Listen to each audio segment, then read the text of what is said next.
Akomo na Odada viungo wa chini, Ouma, Boguna pamoja na Mheso walikuwa viungo wa shambuliaji, lakini pia Michael Olunga akiwa ni katika eneo la ushambuliaji. Na aliyefunga goli Juk Abuya, yeye aliweza kuingia dakika ya 65 na kuweza kufunga bao dakika ya 72. Mchezo ambao Golimbata ulizika kwa ushindi bao moja kwa sifuri ni baada ya dakika za nyongeza.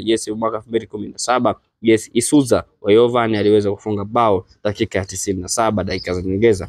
Mchezo mwingine wacheza 2015 mashindano hayo Sekafa Senior Challenge Cup, moja kwa moja matokeo yalisha hivyo, Michael Olunga na Hamisi Jocelyn Tambwe waliweza kufunga magoli hayo. Kwa hiyo tutakwenda kushuhudia mtanange mwingine wa kuweka historia mpya katika mchezo ambao utapigwa ikiwa ni katika kufuzu kombe la dunia. Mchezo huu utapigwa katika uwanja wa Stade Intwari Bujumbura, Burundi, wakiwa nyumbani, ikiwa ni katika raundi ya 9. Mashindano ni World Cup qualification kapa ni kufuzu kombe la dunia kwa upande wa timu za Afrika. Kipia bila kusahau mchezo huu moja kwa moja utapigwa kuanzia majira ya saa 10 kamili jioni, ambapo moja kwa moja libonge moja na mechi itakwenda kushuhudia katika mchezo yake mitano mwisho ambao wamecheza mpaka hivi sasa. Kwa upande wa timu ya taifa Itamba Murugamba Burundi, wao wameshinda mchezo mmoja tukipoteza michezo 4.